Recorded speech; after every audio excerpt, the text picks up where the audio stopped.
Thanks for listening to Middle Aged and Mediocre. I'm Cash. I'm Joel. And we are a podcast about all things strange and unusual, death and UFOs, and other creepy, Cults, weird, random ghosts. There you go. Yeah. No, I'm just naming things in the room. Oh my god.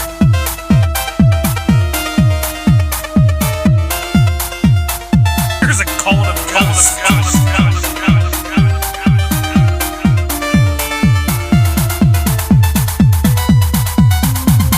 Hey, welcome to Middle Aged and Mediocre, the first Middle Aged and Mediocre of 2023. 23 Jordan.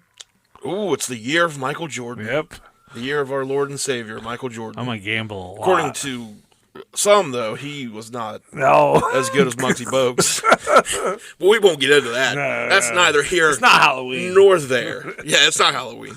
We don't need that kind of negative energy floating around us. What's going on, man? New year, new you? Yeah. Yeah. Man, it's for real. I'm living the good life. Oh, I got my car inspected. Okay. So for the first time in like 13 months, I'm actually legal driving around. Good deal. I mean, I got pretty lucky. Never got pulled over. But yeah, I had to get new brakes, all new tires and brakes on my car, which cost money. Though they do ask for money in return for those things. So then the guy's like, he's like, yeah, and then I'll just throw the inspection off for free. So I got the $14 inspection for free. But yeah, now I'm just driving by, flipping off cops. What are you gonna do? I mean, I respect them, but just as a, just to let them know that I'm not scared. Right. I'm driving clean. I drove for years without an inspection sticker on my truck. I figured, I got pulled over before for it, and they're always like, well, they'll give you 2 weeks to get the inspection sticker, and then you don't have to. Well, that's what they did. Did any of the cops tell you to just take the sticker off? No. That's what the cop told me. He's like, you're better off if you just don't have one. Oh. And I went, oh, okay. And then as soon as I got home, I scraped it off. And I was like, never having one of those again. Yeah. My theory is post-pandemic, they just don't give a fuck. Yeah. Bigger fish to fry, maybe? I was wanting to get pulled over during the COVID thing, when it was really, yeah. People actually still cared. And I was just like, I wonder if it would work if I just started coughing my fucking head off. And, as soon as he goes to, ask me to roll the window down, just start, almost coughing till I'm puking. Yeah. Coughing in his direction. But then I was like, he may arrest me for, assault on an officer. Yeah, or shoot you. Or shoot me. Well, I'm white, so I think I'd be safe. Yeah. I'm white, and I look kind of like a country boy, so I would be safe. I'm one of the good ones, you know what I mean? You do like to drive around with your cowboy hat on. I do. I have a cowboy hat somewhere. I know you do. But I'm proud of you. Well, I mean, it is a new year, you, because you, you're a very laid back guy. Oh, I am. I will say that one thing about you that I could say with 100% certainty is Joel's a chill dude. Yeah, that's right. He stays cool. Doesn't worry about things. Just not confrontational. No, definitely not. But apparently, 2023 Joel is looking to scrap. Yeah. You said you almost fought a man. Oh, yeah. I forgot about this. It was Tuesday or Wednesday going to work, but I was, listeners won't understand this. But I was here across the bridge to the south side, and it goes from one lane, and then there's a light, and then you go from the light to the bridge, which opens up to 2 lanes. Yeah. So there's this little station wagon on the right-hand side lane, and he was stopped from the light. It just turned green. So I just scooted over in the left lane, went past him, got back in front of him. The bridge is long. Yeah. I had plenty of space. I didn't cut him off or anything. So I get up to the red light. You're legally allowed to pass people. Yeah, that's my prerogative. Yeah. I did it nice and safely. So now I'm at the red light waiting to turn right on red. Because you're headed to work. Yeah, I headed to work. It was first thing in the morning. And I'm watching for traffic and stuff, trying to make sure that, I'm not pulling out in front of anybody. And this guy starts honking behind me. How dare you get in front of him? Yeah, so I look in the rear view and he's gesturing with his hands. So I turn around and I'm not really mad yet. So I meh, do the shoulder shrug. And so then I wait even longer. Well, yeah. Because I'm fuck you, I'll wait till his light turns green before I go. Yeah. So now we're hanging out here. Yeah, so then I finally go, And it turns into a road that's also 2 lanes, so I get in my lane. And I'm waiting for him to come up beside me, and he won't do it. He's like lagging behind. I mean, I'm probably going like 15 miles an hour, and like a 35, So he's going way slow, and I'm like waving him up with my arm because I wanted to talk to him. You're in the fuck around and find out speed. Yeah, I was like, I wanted to see like what this guy was honking at me about. Yeah. So he won't come up. He won't like come up to me. So then we get to the next light, and I could have had it because it was green, coming up, but I was going so slow. So I stopped, and he's, of course, in the lane right beside me, and I roll my window down, and I'm just staring over as he pulls up and stops. It's like his old fuck face. And he probably had a fucking "Let's Go Brandon" sticker somewhere on that car. I don't know. Tattooed on his rectum. But he just started, he was like, "You're the reason there's so many wrecks," which I've been in one wreck my entire life. Yeah. That was completely the other person's fault. Like, I'm, borderline defensive driver. Like, I'm not, because that's not safe either, to be too defensive. But I don't know. He just set me off. So I was just like, fuck. He was like, "You sped right around me." I was like, "You were at the light, dickhead." I was like, "I went around you." I was like, and then. Did you say dickhead? Yeah, probably. Yes. Oh, I probably called him everything, man. I was like. So dickhead is so good. Because I talked about his dick later, so I mean, maybe dick was flowing that morning. So I was like, that's why I was at the red light not going, because I didn't want to pull out in front of cars. Like, I was trying to explain to him, I was a safe driver. Yeah. And I did I just started telling me he was giving real little dick energy. I don't know where that came from. But I told it, then I made the little tiny dick gesture with my thumb and finger, and then I invited him to follow me to work, and we could talk about it a little bit more. But he didn't want to. And then, so I just rolled my window up, and I was like, "Fuck this guy," and I just steamed about it. I couldn't believe it. Like, when you texted me that. Like, when the first text you said, like, you're like, "I almost fought an old man," or whatever. Yeah. And I thought, like, you had, like, there was, like, nothing actually happened. Yeah, I didn't say anything to him. But it was then all once in you my went head. on to be like, "Oh, yeah, no," I was like, "Hey, meet me in the fucking parking lot, bro." You want to do this? You want to go? Like, hat backwards. Yeah, man, I don't know if Taking I would your rings off. I don't know if I would have hit him, but I wanted to. Like, don't honk at me and call me unsafe, buddy. Oh, well, I'm proud of you. I'll prove how safe I am by beating your old ass. Fuck that old man. If you're listening out there, you little dick old I just man. want to see him again. He had glasses on, so he may even been a patient. That was my grandpa. White station wagon? No. License plate JK. Oh, no, I'm just kidding. I don't have the license plate. Address. Oh, he has 2 kids. Yeah. It's 9 to 6 o'clock. Here's this entire family tree. Look, I've maybe Facebooked him a couple times, all right? But yeah, like, I'm pretty chill until, you make me non-chill. The only other time I have ever seen you non-chill, and we've talked about it on the podcast before, so we don't need to rehash it. I don't need you getting angry again. Why would you bring it up? But it's the guy I at can't even listen. the flea market. Was it a poster, or was it... It was a poster of Michael Jordan, Yeah, yes. yeah. Oh, man. I'm not going to talk about And you were so mad. You were, like, telling the people in Napoli's about it while you were ordering your food, I think. Just move on. Only other time I've ever seen you upset. So yeah, I like the 2023 Joel. I like the more aggressive, confrontational Joel. But I mean, you gotta stand up for yourself every now and then. If somebody doesn't know you though, like, you're a big dude. I mean, you're 6'2", 6'1", 6'2", yeah. Like, bearded. You got some tats, unless your arms are covered up, or I don't know. I peeled them off. But I mean, like, you got a hood on now, so you couldn't see that. But like, if you had your arms out with like tattoos, you got a beard, you're a big dude. Like, yeah, I don't think people would want to fuck with you. I work out, and then people like know you though, and they're like, oh, I mean, he's a sweetheart. So. But yeah, I think it's hilarious that you were about ready to throw down with an old man in the parking lot. That's some shit I would at work. That's some shit that makes me feel good about myself. You're rubbing off all over me. I'm not the only psycho out there on the road. I hide it better. You do. You hide it a lot better. Thank you.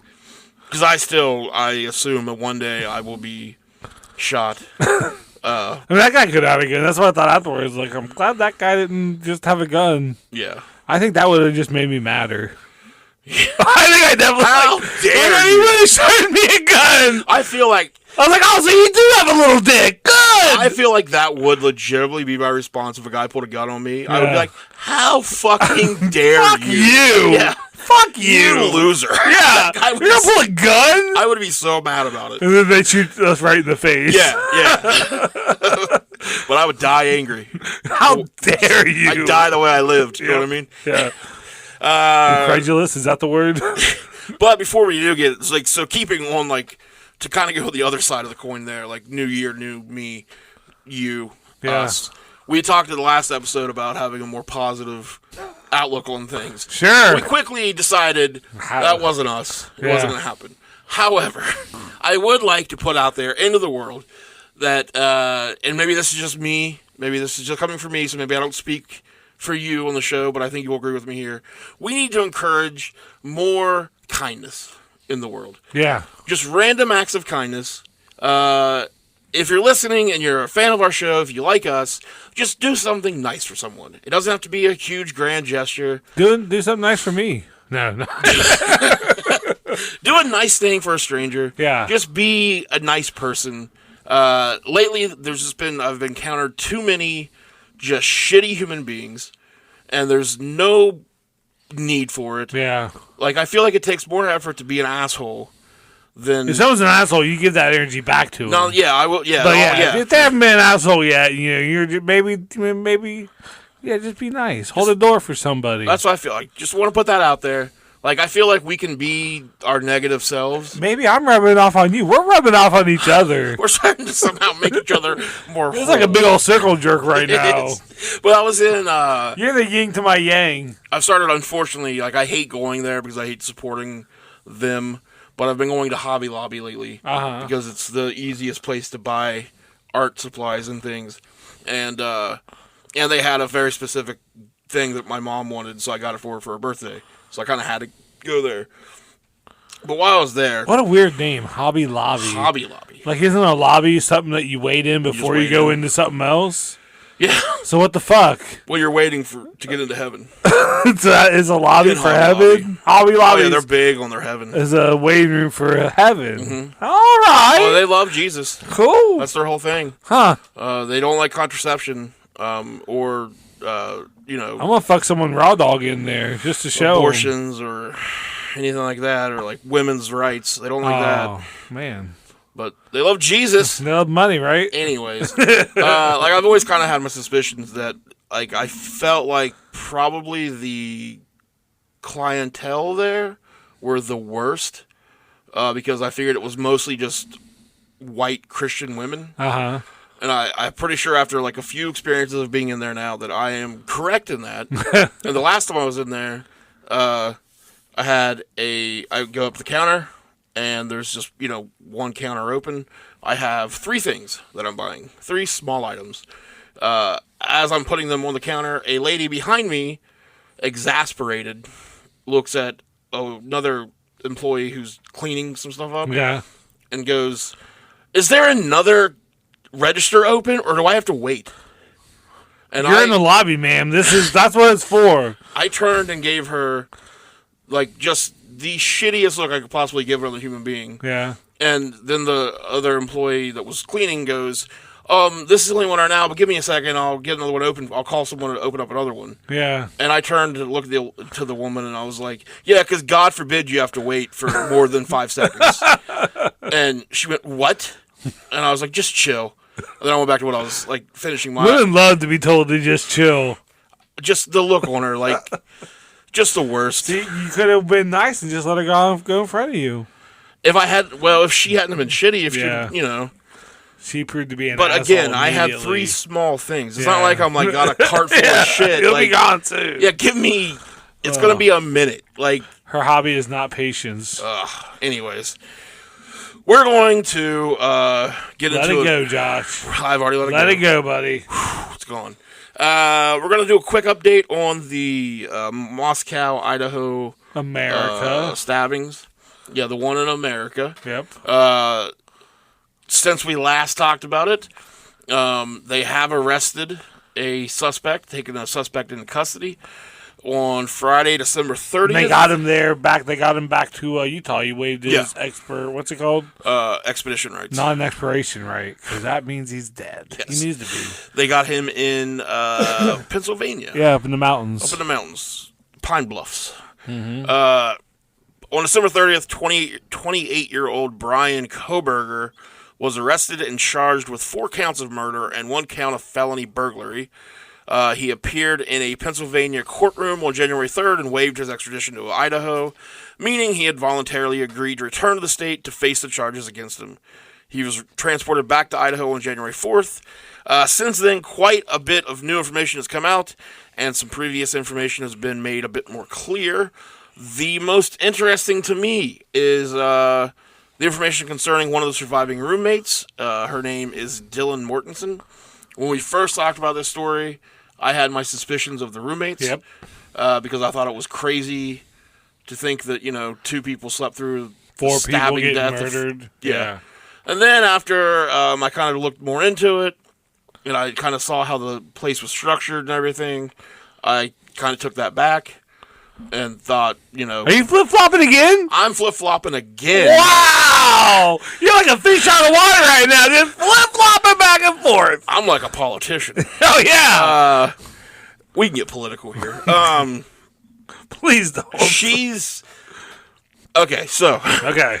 Initially, like, the second time we talked about this, I had kind of seen, like, what was the initial information provided about the layout of the house, like, where people's bedrooms were.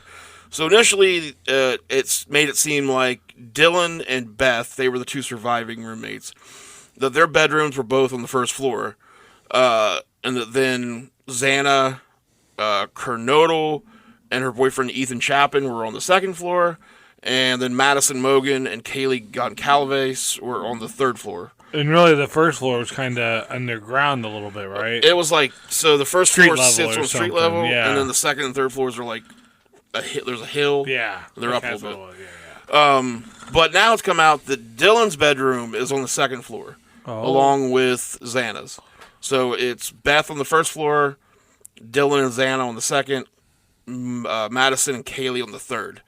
So, according to what Dylan told police, she woke up around 4 a.m. to what sounded like Kaylee playing with her dog on the third floor of the home. Originally, the information was that the dog was in a whole separate room, locked away. Turns out, no, he was actually in the room with Kaylee and Madison. Oh. But she said she woke up around 4 a.m., sounded like Kaylee playing with the dog. She then heard Kaylee say, "I think there's someone here." Police say that this could have been Xana, who said that because she received a DoorDash order from Jack in the Box around 4 a.m. And phone records show that she was on TikTok at 4:12 a.m. So the murders happened sometime after 4:12 at least. So then... That's some fucking stone cold drunk munchie getting Jack in the Box at 4 a.m. Yeah. That's not part of any sort of diet plan. No, but... Tier 1, is that our buddy? But big props to Jack in the Box for being open all night. Yeah. College town. Some of us need you at 4 a.m. Hardee's used to be open like that. They might the 7th Street one still is. Yeah, but the lounge, the lobby, the hobby. That was my Hobby Lobby. Yeah. Hardee's a Saturday at 4 a.m. coming home from the club. Yeah, you go to the drive-through still, but that's not the same. I don't know if the McDonald's down there. You'd always see someone you know. You're like, where were you at? You're just drunk yelling inside Hardee's. And the workers look like they all want to kill you. I need some curly fries. We got curly fries. And then they got rid of their curly fries. I know. So what are you supposed to get? Can you curl them just for me? Come on. Come on. Curl them. So, sorry. She said then she said she opens her bedroom door, looks outside of the door, doesn't see anything. Yeah. So then a few seconds later, she opens the door a second time, when she heard what sounded like crying coming from Xana's bedroom. And she heard a male voice say something to the effect of, "It's okay, I'm going to help you." The affidavit says a neighbor's security footage picked up audio at 4:17 a.m. of what sounded like a voices or a whimper followed by a loud thud and a dog barking. Oh. So it sounds like shit went down around 4:17 a.m. Dylan says that then she opened her door for a third time after hearing the crying and reportedly saw a man in black clothing and a mask walking towards her. But, like, I don't know if he didn't see her or what, but then she watched him walk out the back sliding glass door and leave. Then she says she was in a frozen, like, state of shock, and she closed her door and locked it. So, okay. I understand being frozen in shock because you're seeing someone you don't recognize, but... You just heard the cry. You heard one of your roommates say, I think somebody's here. Then you hear what sounds like somebody crying and a voice you don't recognize saying, it's okay, I want to help you. You hear a loud thud. You see a person you don't recognize leaving the house. I get all dressed in black with the mask on. With the mask on. Call the cops. I totally get going back in your room and locking the door. That makes sense. I even get, maybe not initially, calling the police because maybe it's nothing. Like, because there was people coming in and out. But you don't text the other roommates to be like, hey, what's up? Is everything okay? Someone have a masked man over? You don't do anything? So, and then reportedly, they didn't find the bodies until the next afternoon. Yeah. So she just went back to bed for 8 hours? I mean, she got her belly full. Well, she's not the one that ordered DoorDash. Oh, no, okay. So now I'm under the belief, this is my theory only. This is not, police saying this or anything. I think Dylan and this, what's his name again?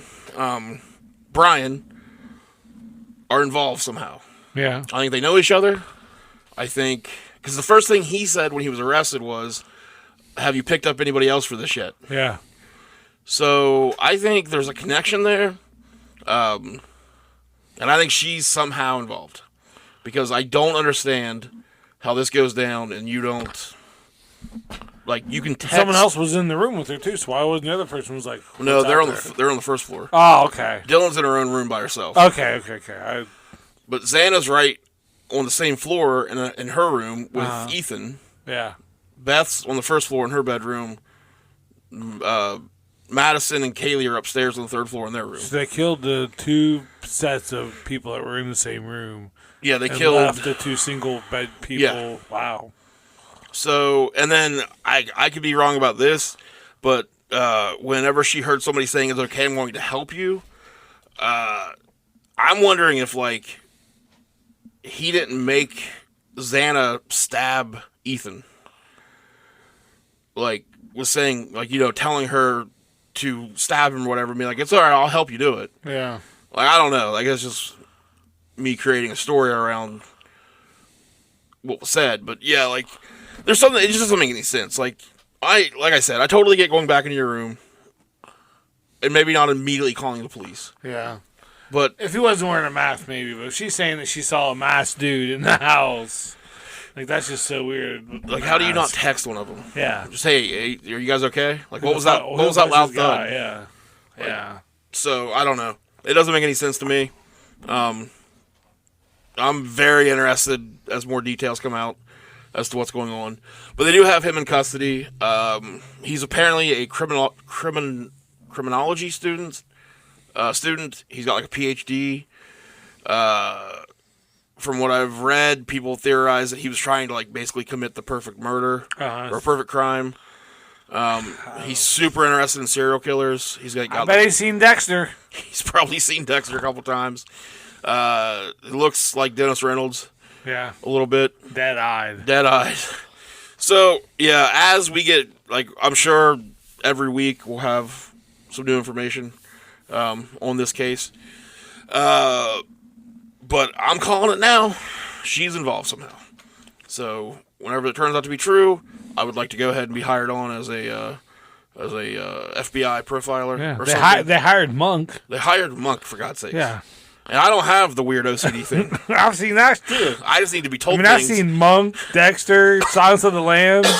Psych. I'm out here solving stuff. I've watched Psych. I've watched the first season of probably Psych. 6-7 times. The whole thing. I've only watched the first season. I could definitely hold my hand up to my head and say things like I'd probably poke my eye out. I can't do it. I'm trying. Well, I'll need you to be my Gus, and your bald head I can use. Oh. That's what he would do when he needed more power. Don't touch my head.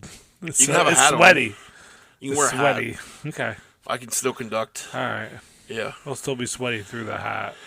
That's what we need, though. Middle-aged mediocre solving crimes for real. For real. Real. All right. Let's take an ad break. Yeah, okay. And then we'll be back with... I'm going to take a nap. With a story about drugs, man. Cool, dude.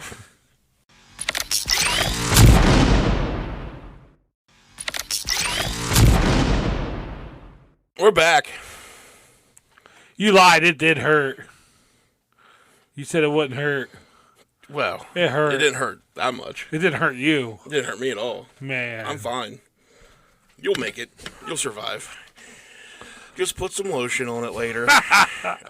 So, we're going to talk about drugs. We're going to talk about fentanyl in particular. Fentanyl? Yeah. Never done it. Good. Keep it that way. I don't think so, anyway. So, we're going to talk about a kind of a particular case. This was from the Washington Post on December 13th, 2022. When a... December, yeah. Just that was just last month. Yeah. This was like my story from 2022. This is like a year in review. All right. Bonus. I mean, that's my gimmick, but whatever. Fuck me, I guess. A DEA agent tracked the source of fentanyl. I think it's called DEA. A DEA agent. Yeah, there you tracked go. the source of fentanyl in Mormon country. It was a Mexican cartel. Oh. So Mexican Mormons? Heads up, because you're gonna laugh and giggle a lot. When I say some of these names, I can't help but put a little bit of a flair and accent on them. Yeah. This is the way you got to say them. Okay. So just heads up. Brady Wilson, one of just two. I didn't hear anything. That sounded pretty regular to me. Brady Wilson. What are we calling it? DEA? You can say DEA. He's one of just a really bad joke. Two Drug Enforcement Administration agents in southern Utah had been begging his bosses for more cash. He felt like he was on a big case, a window into how Mexican organized crime had penetrated suburban America. He said it was just a gut feeling he had. A Mexican cartel, he suspected, had set up shop in St. George, Utah. So Wilson, he's a bald fella. He's a trim 42-year-old guy, though. Your typical looking DEA agent. You know the actor... You'd see him if you knew him, Mark Hunt. I don't know him by name. He's in, he plays, like... You ever seen Mike Hunt? Have you? It's gross. He plays, like, he's a bald dude. He plays every cop ever. Wow! As soon as you see him, you'll know. But this guy looks a lot like him. But he was operating out of an unmarked building across the street from a car wash. St. George, Utah is a city of about 100,000 people, surrounded by jagged red rock cliffs and waves of cookie-cutter suburbs. Not the kind of place you would look at and think was a outpost for Mexican drug traffickers. And however, synthetic drugs had arrived there as much as they had in any other small city and rural areas across the United States, abruptly and with immediate devastating impact. In Utah, fentanyl overdose deaths had increased 300% over a 3-year period, killing 170 people in 2021, according to the state health department. Mexican criminal groups have become experts in producing fentanyl and meth across the border. Why would you make something that just kills people? You're killing off your I suppose because you're always going to keep getting... There's more people addicted. Your clientele, you're killing them off. So Brady Wilson knew that the drug was in high demand in that area, and he knew like there was money to be made in places like the small towns. Yeah. So in early 2020, he got his first tip. Someone walked up to the FBI field office in St. George with a claim that appeared to leap from his own subconscious. The message was, "You've got a major player in your area who has significant ties to Mexico. According to the informant, a Mexican man was running a drug distribution ring from a small ranch on the edge of St. George. Wilson and other federal law enforcement officials launched an investigation, and they learned just how deeply Mexican cartels have penetrated the heartland of America. At first, their work... I bet it's a deep penetration. First, their work was tedious. They conducted stakeouts in strip mall parking lots. They interviewed detained drug dealers, but they weren't really getting any evidence that would help them advance the case. Then, in 2021, they made a breakthrough. They traced a shipment of drugs to Ángel Rubio Quintana, a 41-year-old from Michoacán, Mexico. He had been deported years earlier, but he had returned to southern Utah, where his relatives had a popular fast food restaurant known for its burritos and carne asada. Sounds delicious. Yes. He was a short, chubby man with a goatee. He shepherded his 4 children around St. George in a used SUV. They posed for photos in front of the mall, in front of the Christmas tree, in front of a flower shop. If I see someone posing for a picture in front of a mall, I'm going to move my car. Drug cartel. Yep. Point at him and say that. Yeah, why else would you be posing for pictures? Would you do that? Oh, we're at the mall, let's get a picture. Because you're dealing drugs and you're trying to look normal. I know. That shit ain't normal. Seen it a million times. Nobody stands in front of a mall. Takes or a goes picture. to a mall. Yeah. When's the last time you've been in a mall or you're just going to When's the that time you theater? took a selfie? Or I took a picture in front of a mall? Come on. Mall. Why you stand in front of that mall like that? I don't know. So it didn't take long for them to get contact information on him. He sold used cars in front of his in-laws' Mexican restaurant, and he would put his phone number on the windshields. I mean, there's his, there's his contact info. They know his phone number. They know where he lives. Give you a crazy good deal. Yeah. They found out where he was living. He was living in one of the really nice suburbs, really kind of wealthy suburb. The streets were lined with American flags and pickup trucks. Just your normal, pretty American town. It was actually pretty close to where Brady Wilson had his own home. So he needed to learn how Rubio was running the operation and figure out if they could build a strong enough case against him to kind of pick up the entire trafficking ring. So the evidence started pouring in. Agents purchased a large load of meth from Rubio. It arrived in a 5-pound tub of sour cream called La Crema Mexicana. The agents wondered whether there was a connection between the extended family's restaurant and Rubio's drug trade. Were they in on it too? Yeah. The tub of sour cream solved you go one there of... and order 4 upside-down eggs, and you get 4 upside-down eggs. If you order meth. Yeah, if you order meth, you're going to get meth. The tub solved one of Wilson's problems, which was what to call the investigation. Do you have a guess on what the investigation was called? Taco busted. I don't know. Operation Sour Cream. Oh, yeah.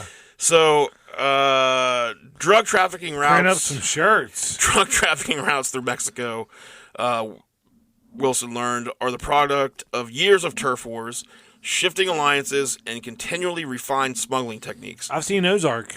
I know all about show. the Mexican cartel. Great show. Yeah. They'll shoot you right in the face. Yep. Don't give a fuck.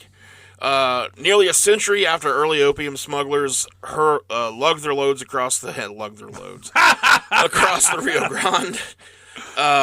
Mexico. I just like the positive loads. After I lug them. I don't like to lug them around, really. It's not sanitary. So different cartels own different stretches of the border. The Sinaloa cartel has risen to become the world's premier fentanyl producer. The group manufactures fentanyl and meth throughout northwestern Mexico in labs that span the mountains of Culiacan and dot the residential streets of downtown Tijuana. Those drugs are loaded into hidden compartments in cars and trucks and sent across the border into California and Arizona. What happens? Hiding that shit, man. It's crazy. I watch that show sometimes, like The Border or whatever. Yeah, how creative they get. Yeah. What happens once those drugs enter the United States has been less clear, however. Still really no answer of how involved the cartels are in the actual distribution and sale of the product. Historically, most dealers don't know whose drugs they're actually selling. But with the explosion of fentanyl, which can often be pressed into tiny counterfeit pills or mixed into other drugs like cocaine and heroin, the question of how the products arrive at their final destination is pretty important. Just trying to figure out the overall method of how this is happening. Method? See what I did there? More Americans are dying of drug overdoses than ever before. It's not weed. Yeah. Smoke weed, motherfucker. Yeah, just start using weed, guys. Yeah. I know a guy. Wilson had seen the outlet of that pipeline in Seattle, where he got his first job with the DEA. It is easier to say it your way. Yeah. In 2009, Mexico's two biggest criminal organizations, the Sinaloa cartel and the Jalisco New Generation cartel, had both operated in the city, ordering up drug shipments directly from their counterparts in Mexico. From May 23rd through September 8th of this year, 2022 at the time this was written, the Justice Department investigated 35 fentanyl cases with direct links to those two groups. Wilson noted how both cartels established outposts in Seattle as if they were inaugurating a shadow consulate.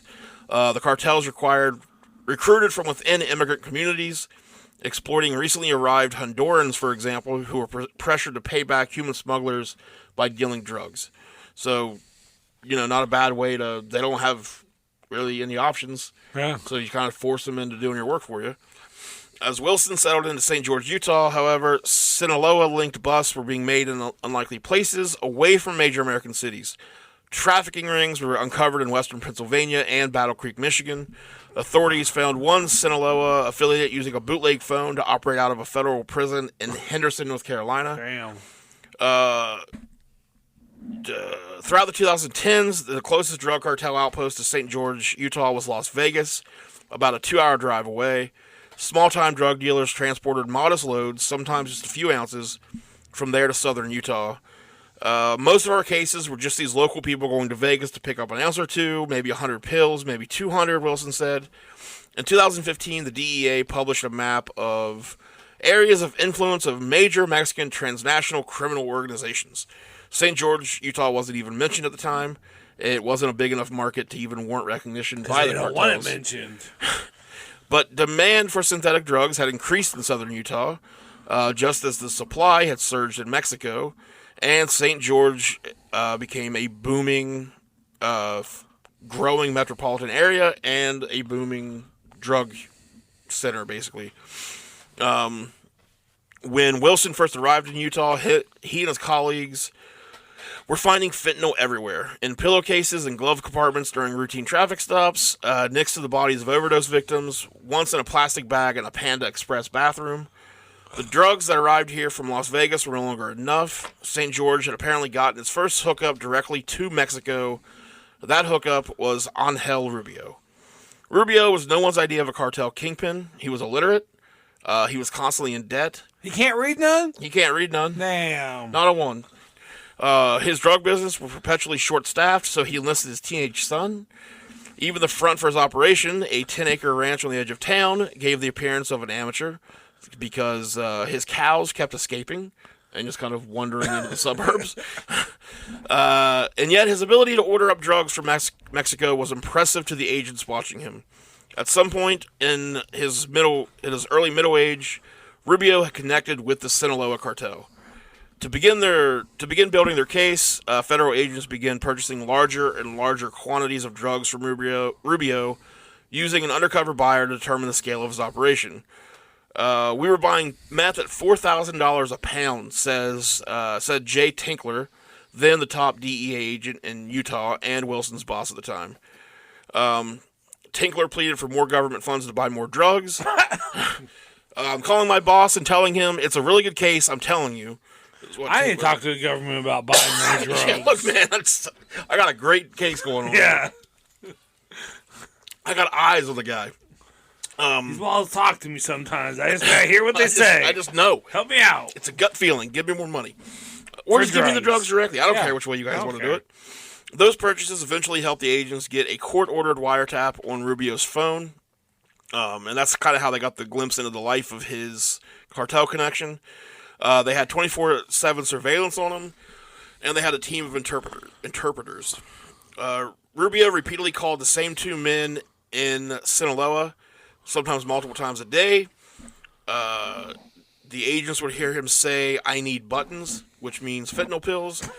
Or buttons. Or what if he just really needed buttons? I can't leave talking about these pants up. Like, look, I have no buttons for my shirts. Yes. My pants are falling off. I need buttons. I need more buttons. Other times they'd hear him say, I need glass, which is in reference to meth. Rubio also referred to drugs as goats and sheep, according to court documents in the case. He was hoping that it would go undetected because he literally sold goats and sheep at his corral. So, the small-town nature of the investigation also complicated things. Several times, agents ran into Rubio or his associates at the grocery store. Luckily, though, he never really caught on. Yeah. It became clear over time that the two men in Mexico... Like, well, it looks like you have buttons to me. And he's like, what? Oh, nothing. I'm here You've for got eggs. like 6 buttons on that shirt. What do you need more buttons for? Your car's not missing this glass. What'd you say, So it became clear over time that the two men in Mexico were affiliated with the Sinaloa cartel. Federal agents and prosecutors referred to them jointly as the Mexican Supply, but their names, which would later appear in federal indictment, were Ramon Higuera Cota and Presiliano Galax Felix. They could dispatch drugs to St. George rapidly, responding immediately to demand. He wasn't working like for the Sinaloa cartel. He just like worked with them. He negotiated his own prices. He would often lowball the two men. The federal agents began to realize that the cartel wasn't operating in St. George under like themselves. It was basically just Rubio there. He was running the whole drug operation. Just getting it from the cartel. Yeah. The drugs would arrive a day or two after his orders were placed. Trying to be the head of the table. Did he learn nothing from Sammy in the bloodline? That's not The drugs would arrive a day or two after his orders were placed, crossing the border near San Diego and then moving on to stash houses, often on the outskirts of Los Angeles. Then Rubio would arrange transport to St. George. He would sometimes lecture the drivers himself, federal agent said. He'd tell them, bring your kids so it's less obvious. Always get your vehicle serviced so you don't break down. Those cars would travel along what has increasingly become America's main fentanyl path, Interstate 15, which connects Los Angeles to much of the country. It passes directly through St. George, where signs for real estate are all over the place. When the drugs arrived in St. George, Rubio stashed some of them on the ranch that he rented. He hid others in storage units. He left some of it in homes of friends or buried it in his horse corral. His neighbors were mostly like white retirees. Yeah. Just old men and women. They started to become a little bit suspicious of him. I'm sure they became suspicious of him. He probably farmed super fast on meth. Probably. Yeah. Agents installed a camera in the backyard of one of the neighbors' home. Another neighbor, Mark Carell... They just faced the neighbor's house and they watched them fuck. This is hot. This is governmental, okay? We gotta see how you official. We gotta see how you guys fuck. That guy bought night vision goggles so he could keep an eye on the ranch. Because I'm like, these guys, I'm sure they see this Mexican guy. They're like, he's up to something. Oh yeah. They're probably super nice to him. They're like, I'll be there, neighbor. So they're like, check the cameras. There was a ton of traffic late at night. This is one of the neighbors was talking. He said, hey, there's a lot of traffic late at night, a lot of fancy cars. We know something's up. That's just the people coming to see his wife. Yeah. No, So Rubio, I'm just kidding. Rubio and his colleagues, court documents said, pocketed some revenue as profits and wired payments to Mexican sources of supply. This cycle, ordering from Mexico, picking up from California, distributing in southern Utah, wiring payments back to Mexico, resulted in large quantities of narcotics flowing into the local community. Rubio's fentanyl usually arrived in the form of counterfeit oxycodone pills called M30s, about 1,000 in a bag, worth about $40,000 on the street. Those pills have become increasingly popular and lethal as cartels have tried to cater to drug users with rising tolerances. Rubio, agents estimate, was selling 20,000 to 30,000 pills a month. An agent recalled one conversation in which Rubio tried to place a fentanyl order and was rebuffed.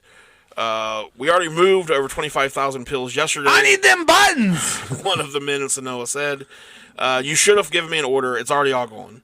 So they were fucking selling so much of it they couldn't even keep supply. But more frequently, the Sinaloans appeared to have an endless supply. Sometimes Rubio's connection would send him thousands more fentanyl pills than he had ordered. When Rubio asked why traffickers had sent so many pills, he was told not to worry about it.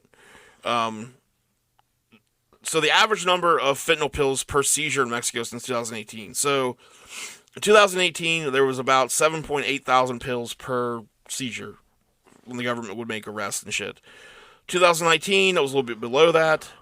2020, it was still like 25,000, or it was still probably about 8.4 thousand. 2021, it jumped all the way up to about 85, 90,000. Damn! Tenfold. Pills. And then in 2022, there was an average of 117,000 pills per seizure. Just a shitload of fentanyl. Yeah. Rubio was told that he could pay them back once it was sold. So, like, the cartel's basically pushing drugs because the quantity on the Mexico side, they have so fucking many of them. Yeah. They're making so many. Plus, I mean, it kind of puts that guy in their debt. Yeah. Because now he didn't, more pills than what he ordered, what he could probably pay for it, but he's got to work now. Well, and his debt... For the cartel. His debt grew to dangerous levels. And the men in Mexico began to threaten him. They would tell him that they're going to come up to America and hunt him down. Rubio, though, however, basically would just call them on their bluff. He would respond with, "This is America. You can't just come here running around with guns." Like, what? You're not white people. You don't get to do that, is what, because we're a great country, apparently, from what I've heard. Tell. He didn't like to be threatened, but whenever people didn't pay him on time, he would threaten violence pretty often. The federal agents who was monitoring those threats in real time, anytime they would hear like a threat being made, they would just kind of send like a routine patrol in that area, just to make it look like there's just some cops around here, and that way it would hopefully deter Rubio from doing anything. Rubio had originally moved to the United States more than 2 decades earlier. One of his first stops was Salt Lake City, where he worked construction. One day, he was buying food at a drive-thru, and a young Mexican woman named Maria de los Angeles Acosta took his order. Eventually, the two got married. They had 3 kids. When people asked her, she described their lives in St. George as peaceful and happy. The city wasn't as crime-ridden as some of the other American cities where Mexican immigrants would typically end up. She would post things on her Facebook all the time with the family and be like, "We're, so thankful and blessed." Man, he married the girl from the drive-through line. That's every guy's dream. That's because they're trapped right there. Where are they going to go? Yeah. From what I've seen, you can torment them. I wonder if you use the same line that I try. What do you try? So whenever I go, I always order a Dr. Pepper. And the young lady, she hands out the drink. She goes, "Dr. Pepper," and I say, "My friends call me Joe." Give a little quick wink to her. It's pretty good. And she runs off screaming. Yeah. I mean, it's a good line, though. Maybe that's what he used. I'm a little moist. Maybe they were like, "Here's your..." He said, my friends call me Joel. Yeah. Wink. My friends call me Rubio. Ángel. Licked his lips. Yeah. Maybe he did. It's a good line. I've heard much creepier. Or do you order that? I'll take a McChicken, a small fry, and a side of pussy. And then they just bring a girl out to you. When it doesn't work is when she's just like, "Here's your drink," and you're like, "My friends call me Joel." Wait, what? Did you? Yeah. Wait, could you say? She's like, "You don't have any friends." I'm like, "I don't have any friends." Can you please tell me what my drink is? Yeah. You got a soda. It's a large. What soda? Doctor, my friends call me Joel. Wink. Wink. I say the word. Wink. My best, I don't know if I've told it on this podcast before or not, or one of our other, my best and most awkward drive-through encounter ever was the time that a young lady at Burger King was like... a burger maiden. Burger maiden, if you will. A burger queen. Yeah. Well, Sam's got a good queen, but the queens don't work the drive-thru. That's true. Those are maidens. She handed me my drink, then she's like, "I really like your tattoos." And I'm the most awkward human being ever, so I said, "Thanks, they're not mine." And then I went, "Thanks." And I put my head down "Please stop talking to me." Whose are they? Yeah, I did. I don't know what I was trying to say. So... But this guy marries the drive-through girl. Good for him. Yeah. This is where things turn around for him, I have a feeling. you? Yeah, he's gonna pay off his debt to the cartel, get his family free of it all, and finally move out of the Ozarks. Let's see. Okay. So his clients in St. George came from a range of backgrounds. Some were the service workers who catered to the tourists passing through the city. Others were locals who thought they were purchasing oxycodone, a prescription drug used to treat severe pain. Demetrio... Fucking fentanyl, man. That's just dirty. Demetrio Luke, 22, who worked for a flooring company, died after taking a counterfeit M30 pill in February of 2021. His case drew public attention after his mother began alerting local journalists to the wave of fentanyl in southern Utah that led to her son's death. She still is not sure whether the pill that killed Luke was trafficked by Rubio or not. The agents faced a particular dilemma with Rubio's fentanyl business, though. If they knew deadly pills were circulating during their investigation, they couldn't sit idly by. Yeah. So they frequently intervened by buying them through informants. However, this kind of backfired because the more pills they purchased, the higher demand could appear to Rubio, giving him incentive to import more. So, kind of a double-edged sword. Just arrest the cocksucker. They have to get evidence first, though. They have to keep building it up. So the agents knew that some of their most valuable evidence was against Rubio's suppliers in Sinaloa. So they knew arresting Higuero Cota and Galax Phoenix was a crucial part of the case.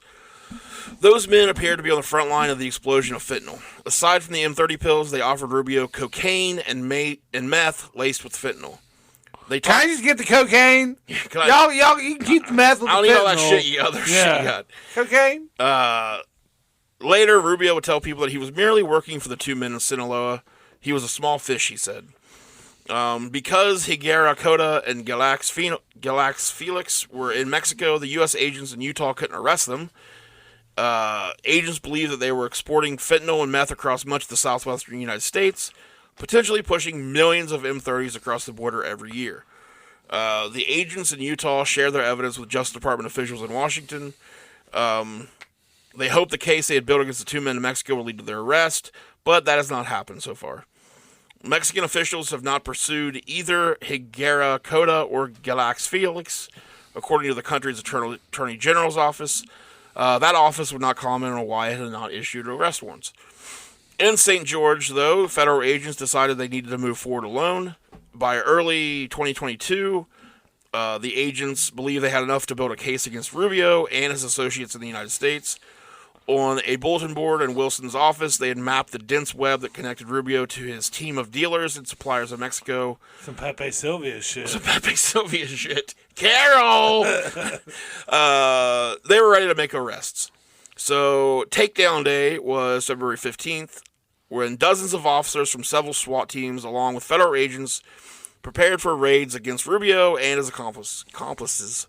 Some were low-level drug dealers selling fentanyl to pay for their own drug habits. Others were Rubio's friends and relatives. They're just trying to get by. To whom he paid a fraction of his proceeds. Agents planned to conduct more than 9 raids across Utah, many of them at the same time. The DEA flew several aircraft overhead. The agents discussed what would happen if Rubio tried to shoot his way out or if he tried to flee into the suburbs. They arrived at Rubio's suburban home just before sunrise on a clear, crisp morning. That's the best time for a raid, I've always said. Right in the morning. Right in the morning. What is that, the golden hour? Is that what Magic hour. Magic hour? Magic hour is in the evening, though, when you're filming. Oh, okay. The sun's just right. I forgot you were a director. Yeah, don't forget again. They fired a stun grenade upon entering the house. Write it down. Thank you. They dragged Rubio in his pajamas from his bedroom without a fight. He was charged with conspiracy to distribute fentanyl. That's the only reason to wear pajamas, is just if you just get arrested first thing in the morning. Mm-hmm. At least, because I would just be walked out in boxers. Yeah. It'd be actually more embarrassing. That's why I wear nothing. So I'm like, if you're gonna arrest me, you're gonna have to see it all. Yeah. And that's on you. I got to cover up my scaly taint. Not on me. Yeah, you need to keep that thing covered. You can't have air hitting that directly. God, no. Chafes. Who the hell knows what that would do? you could create like gremlins. Like that's how gremlins are made. Yeah, so I have to wear boxers. I might start wearing pajamas though. There's no reason to arrest me, but I've heard that you can't get water on your scrotum or else. Same thing happened in Mogwai. Just to be safe. And you can't feed your scrotum after midnight. Everyone knows that. Oh, whoops. So he was charged with conspiracy to distribute fentanyl and methamphetamine and conspiracy to launder money. He was also charged with unlawful re-entry into the United States. Neighbors in the suburb were, alarmed. Many of them armed themselves when this happened. One young woman living in the property next to Rubio's loaded her handgun and sat in a lawn chair in case anyone tried to jump over her fence. The DEA and all these SWAT teams were there, and she's just I got my handgun. I'm good. You guys do your thing. With my pink handle on it. The agents also raided the 10-acre ranch a few miles from Rubio's home. By the end of the day, they had arrested 12 people, including Rubio's 19-year-old son, Carlos Rubio Acosta. Agents seized thousands of fentanyl pills as well as cocaine and meth. Altogether, 17 individuals were charged for their alleged roles in a conspiracy to distribute fentanyl, methamphetamine, and marijuana in Washington County, according to a recently unsealed 24-count indictment issued by a grand jury in the District of Utah. The indictment charges 17 individuals with the 24 federal counts, including conspiracy to distribute fentanyl, methamphetamine, marijuana, conspiracy to launder money, distribution of fentanyl and methamphetamine, possession of fentanyl and methamphetamine with intent to distribute, and unlawful reentry of a previously removed alien. It's crazy that you get busted for the conspiracy to distribute it, the distribution of it, and the possession of it. You thought about it. You did it. And you had the intent to do it. Like, you meant to do it. It wasn't an accident. Like, you were like, I dropped all my meth. And someone's like, I dropped all my money. You're charging me with the same thing 3 times. Yeah. Oh, yeah. Government's gonna fuck you. And, of course, indictments are not This guy needs to get fucked. Fentanyl. Fuck fentanyl. Yeah, fuck fentanyl. Of course, indictments are not findings of guilt. Defendants charged in indictments are presumed innocent until proven guilty in court. That's a what's the word I'm looking for here? A little notation. A little advisory. Some information for y'all. Middle-aged mediocre. This motherfucker's guilty. Advice. Information. Except he's guilty here. Rubio himself was taken to jail in Cedar City, just north of St. George. In July, he pleaded guilty to trafficking fentanyl, meth, and marijuana, and to laundering the proceeds. He is awaiting sentencing. It's possible that he could be deported after his prison sentence, which is a much more dangerous consequence for him than prison in America, given the money that he owes to the cartel. Sure. He left a lot of debts. From what I've seen, they don't just be like, oh, okay. Yeah. We'll just call it square. We're even. You can just wash some dishes. Don't worry about us. it. Yeah. We're good. Don't worry about it. You just do some favors for us. What's money? No, they chop your head off and put it on the streets for people to see. Yeah, chop your mother's head murder off. your whole family. Sure. Yeah. So, apparently he has a ton of debt to them. He owes them a lot of money. Several months after his arrest, a Washington Post reporter walked into the Alvaro's Mexican food restaurant, the family's place, which is located in a St. George Mall parking lot next to a tuxedo rental store. No. If you're looking for fancy. If you're looking for a Mexican dish and a tux combination. A middle-aged woman was standing behind the counter. I don't know if she was mediocre or not. She stood next to a painting of the pre-Columbian city of Teotihuacan, and she was on her phone. It was Rubio's wife, Maria de los Angeles Acosta. She was talking to her husband in prison, and she asked the reporter, do you want to talk to him? And Rubio's voice then boomed through the speaker. He said, of what they are saying about me, 99% is false. He said, don't put me on speaker. No, I don't want... Oh, God damn it. He says, I was living a quiet life with my wife and my family. That's it. He didn't want to talk in detail about the accusations over the phone. He said he would, though, meet them in person. When Rubio hung up, his wife sighed. She was torn. She knew nothing of Rubio's drug business, according to her. She'd been diagnosed with breast cancer in 2021, and the family had scrambled to pay for her medical care. So this dude's got, all this money coming in from all these drugs. And he's not even, helping pay her medical bills, apparently. So, scumbag. She didn't think her husband would resort to drug trafficking to pay those bills, but she said she believed this is I mean, she seems like a sweet, naive lady. She said she believed the U.S. law enforcement. She said, the authorities cannot be wrong. If I trust anyone 100%, it is the U.S. authorities. Now, back it off a little. Like, lady. let's ease back a bit. Yeah. Come on now. As far as she knew, she said Rubio had been a struggling livestock trader. But she did admit that he had been acting strange lately. He had created a policy for the family where they had to turn off no shoes in the house. They all had to turn their cell phones off at home. You know. Oh yeah. If you watched, you have to take the batteries out of your cell phone. Goodfellas, like just how crazy Ray Liotta's character ends up becoming. The helicopter. Yeah, because like this dude seemed anxious all the time. She said. She said that she just assumed he was having an affair. Yeah. Like she thought that's all it was. She did say she's planning on divorcing him. So his son, Carlos, he pleaded guilty to conspiracy to distribute fentanyl. That doesn't look good for Rubio. He was sentenced in August to 15 months in prison. The court documents say that he was just following his father's lead and instructions, but he was participating in the organization. Rubio's own sentencing hearing is scheduled for later in December. I checked. There's no update on. I don't know if it happened or not. Yeah. Agents found no evidence of a connection between his extended family's restaurant and the drug business itself. Wilson has left the DEA at the end of this year for a job at the U.S. Attorney's Office. He's still working on the Rubio case, however. Rubio's arrest appeared to have an immediate impact. The flow of drugs arriving appeared to diminish. It kind of went back to just where there was like the smaller amounts coming in from Vegas. But he knows that's probably not going to last. In recent months, the size of drug seizures in St. George has increased once again. This story was published in September. So, yeah, by the time, like in October, it was already back to a ton of it was coming back in.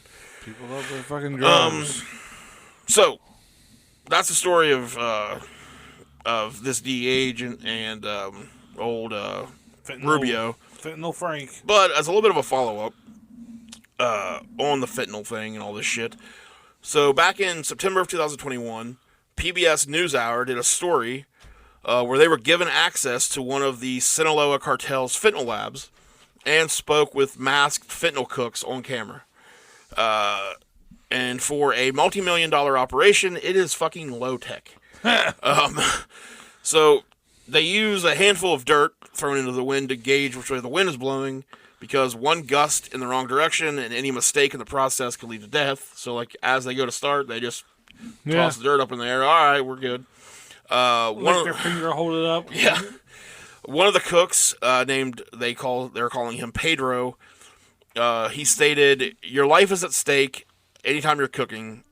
An experienced cook knows to look at the direction of the wind and to turn around when the wind turns. So just turn your back." Yeah. And he says there are people that get sick. The process is very toxic, but the toxicity fades. He says that an expert knows that towards the end of the process, you can go ahead and get close to the pot again. So the operation that PBS was given access to was inside the western Mexican state of Sinaloa on farmland where the cook site was set up right on the farm surrounded by cows. Like, they kind of just have a shitload of cows around them that kind of, like, hides them from the police. The PBS correspondent, Monica Villamizar, and a videographer named Zach Fannin were the two given access. They were advised to wear a respirator and goggles because of how toxic fentanyl is. Many of the cooks die just by inhaling it. The cooks work without protective equipment. They believe in a myth, though, that drinking beer will disable the high that comes along with being close to the substance. Okay. So all the video footage, like, all of them have a beer in their hand. They're just, like, out there mixing pots of shit, drinking beer. The one cook, again, Pedro, he's a link in a chain that sends fentanyl from Mexico to the United States. The package of fentanyl he was cooking, which is sold as a competitor to heroin, weighs 11 pounds and sells for $15,000 in Sinaloa's capital, Culiacan. The further the product travels, however, the more valuable it gets. By the time it arrives in America, that same 11 pounds that sold for $15,000 could sell for around $100,000. Damn. Fentanyl has proven to be a diabolical game changer for the cartels. It's inexpensive to make. It can be mixed into drugs like cocaine, meth, and other opiates. Quoting Pedro here, right now, as fentanyl is stronger than anything, a little fentanyl can make 11 pounds of black goat, which is what they call heroin, and it is stronger than the poppy flower. That's why people gave up on heroin. It's way cheaper with fentanyl. So Monica asked Pedro if he feels any responsibility for the death of so many who have overdosed on fentanyl, since what they are consuming is made by him and other cooks like him. And he said, well, it is something that the one who consumes decides on his own. Drugs are bad and addictive. Consumers are aware that the effect doesn't last long, but they cannot go without it. Although they know that it is wrong, it's addictive. She asked him if any of his friends have died while making it, and he said, actually, so many have died for just such a few pesos, but we all like money. There are people who aspire to have better things, but the big money is not made by us, it's made by others. Many workers have no other job. It's a hustle. So many in the region are self-taught chemists working in, like I said, low-tech operation. They mostly used to be farmers until their home state became the stronghold of the cartel, once run by Joaquin Guzman, nicknamed El Chapo, who is currently serving a life sentence in an American prison. Writer Ion Grillo, author of El Narco, Inside Mexico's Criminal Insurgency, explained that fentanyl and synthetics are easier to produce than crop-based drugs like heroin or cocaine. He said, you don't have to care about protecting those from those drugs, like fentanyl, from military. You just buy some precursors, you mix it up in a lab, and you've got your drug. So the profit margins are so massive on synthetic drugs. Also, you can do it anywhere. So this has really changed the geography of organized crime as well. We can find labs all over the country. You can see labs for synthetic drugs on the outskirts of Mexico City. You can see labs right on the border of the United States. So with El Chapo now in prison, his 3 sons, known as the Chapitos, or Little Chapos, are running the criminal empire that he left behind. One of those sons was arrested in 2019 by the Mexican military, but was forced to let him go after the cartel barricaded the city and overpowered the soldiers. Damn. Ion says that Mexico has a dysfunctional justice system, and it not only means that criminals can get away with murder, and you have some states where you have a 98% impunity for murder, which means the cartels develop this power as the alternative version of offering security. So they're, the cartels are basically just running certain areas. They do what they want. PBS also, this is great. PBS also reached out to Mexico's Department of Justice, but were not granted an interview. And it's hilarious to me that the Department of Justice wouldn't grant an interview, but the cartel cooks were like, yeah, come on, whatever. Bring your beer. BYOB. Sinaloa is also home to narcos that manufacture fentanyl pills inside homemade labs that are run by chemists. PBS spoke with one chemist who said that he's always alert as too much exposure to fentanyl, even in pill form, can be deadly. The chemist says he makes about 150,000 pills on a good day, which are worth about $90,000 in Sinaloa. How much do he get paid? I don't know. He said the same pills can fetch about 10 or 20 times that price when they hit the streets of America. The pills are marked M30, M20, and M10. He says that M30 carries 30 grams of milligrams of fentanyl, then 20, 10. Some inferior pills aren't clearly marked, so sometimes you just have no idea what's even in them. Yeah. He said the good ones though are fentanyl's what killed Mac. Or mid-30 or Mac M30. Miller. Yeah. A few years back, he said he made OxyContin pills, an opiate painkiller. Today, though, he only makes fentanyl, which is much stronger and much deadlier. Since fentanyl is added into almost every drug in the market, it helps explain the cost of over 90,000 overdose deaths last year. So that would have been 2010, I think. 2000. When is this story? Last year. 2021, yeah. So that would have been 2020 when over 90,000 overdose deaths. The cartel chemist says the spike in overdose deaths is the fault of local dealers in America who changed the original dosage. He said, look, it has been known that there are many problems in the U.S. People are dying. What happens is that people take our product and they put more stuff into it. They modify it. Our formula does not kill. But if you change the product, there can be a big problem. So the pills are wrapped in carbon paper and tape. The tape protects them from sniffing dogs. That's like bullet manufacturers. Like, look, bullets don't kill people. Yeah, look, yeah. We don't. You got to put it the in product a we're gun. making doesn't kill anyone. The paper hides them from X-ray machines. Before they are exported, they are tested. A pill that has the right amount of active ingredient has a faint smell of popcorn. The chemist gave PBS a peek at how they hide drugs in the back of cars, like we were talking about. In this video I watched, there was like an SUV with like the taillight at the top, and they just unscrewed that, stuck the bag in there, put the taillight back on. According to the U.S. Customs and Border Protection, the vast majority of fentanyl goes into the U.S. through legal ports of entry through vehicles. Nobody knows how much fentanyl in both gel and pill form is successfully crossing the southern border. But yeah, it is a huge fucking problem. It's getting worse and worse around our area. Yeah, oh yeah. Exists in everything. Coke, meth, heroin.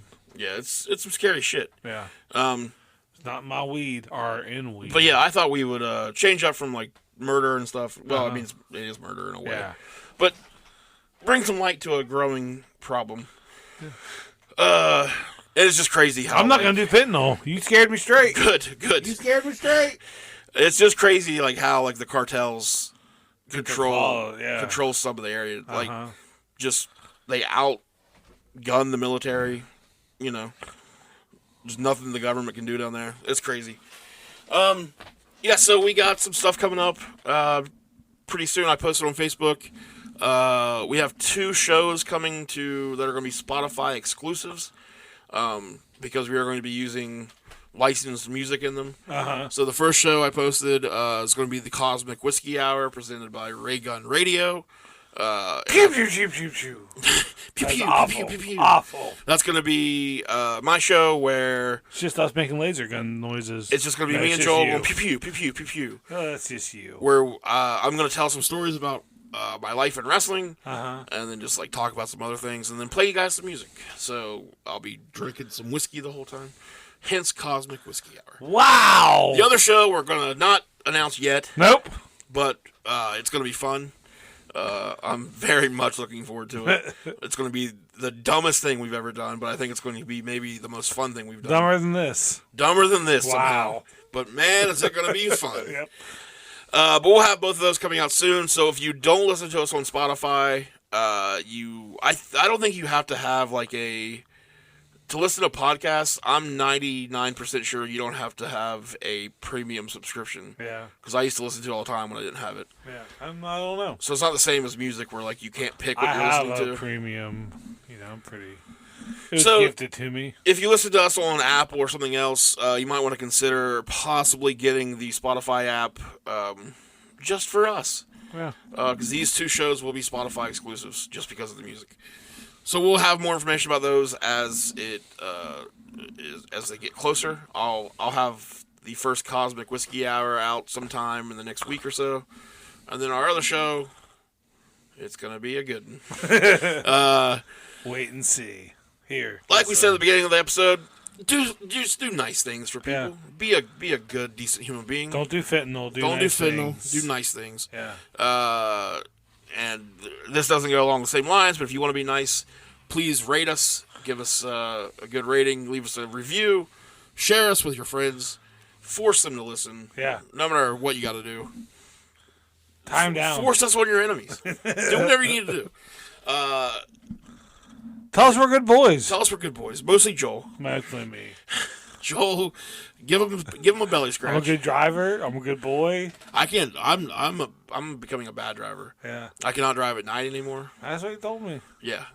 You're too old. I'm becoming old. It's getting bad. I thought I was going to die Wednesday night. Like 3 times. Yeah. So, but all right. You got anything? You got a comedy? You got I a comedy coming up. Man, look at us be professional. Saturday, January 14th at Gators. That's the day after the 13th. Marietta, Ohio, 8 o'clock, probably, maybe 7. Mm. I don't know, it's not my job to know everything. You're just on the show. Yeah, I'm just on the show. I'm talent, baby. I'm not putting it together. I got asked to be on the show. It's maybe Ty Moore, I think, from Columbus is headlining, but Nikki's going to be on there. Our friend Nikki Shreves. It is at 8 p.m. Nikki Shreves isn't her last name anymore. Ryan. Nikki Ryan. Ty Moore, right? Ty Moore. Yep. Then Joel Gant. I'm second from Joel the top. Gant. Nikki Ryan. Yep. Timmy Evans. Local guy. All local except for Ty Moore. Tad Hudkins. Yep. And your host. Patrick. Starts with an F. And your host, Pat Finkel. Pat Finkel. Pat Finkel. Never met him. Or Fankel. I don't I'll know. meet him that night. So come out and meet me and Pat. Saturday, January 14th. Gators, 8 o'clock. $15 out the door. $10. Are you sure? I thought it was $10 beforehand. The poster 15 says, at the door. All right, well, just give me the extra $5. $10 poster at the door. says tickets available at the door and online. $10 a ticket. Okay. 21 plus. You got to be 21 or up. Unless accompanied by a parent. Gators Pub is located at If you come with your parent, we're going to make so much fun of you. 109 2nd Street in Marietta, Ohio. Limited parking is available. Come out and see some of the best comics in the area. That's Gators Pub presents You did it. first ever comedy show. Yep. I've done comedy there before, though. So they're lying. Well, it wasn't the show, though. I opened up for a band. Oh, this is the first ever comedy and I did show. an open mic, yeah. Yeah. I'm a trailblazer. This is the first show, though. So go check it out. Yep. January 14th, Marietta, Ohio. Saturday! Gators Pub. That's the day after the 13th. Yep. Who is your profile picture of? Some guy from Kansas. Okay. I have a Kansas vinyl, and they all look like that, but that was probably my most favorite one. I kind of mean to ask you, who the fuck is this guy? Yeah. Some guy from the It band throws Kansas. me off every time I see it. I gotta change it back. All right. Smell you later! That's you? All right. Bye.